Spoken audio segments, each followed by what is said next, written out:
In series of cartoon drawing, we'll draw a dog today. Start with its nose, eyes, and we'll design it like human being, different types of clothes like kurta, pajama and bandi. So smoothly we'll add the same with a pair of shoes.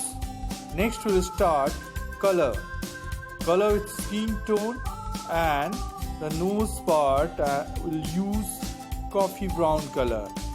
Next for the kurta we'll use green. As I am doing here, you can apply any other green also or any other color as you wish. For bandi I am taking green along with pink, and the cap will use light blue color. Next we'll follow the pajama with pink color. After that we'll apply shoes. Shoes will do brown tone, and this way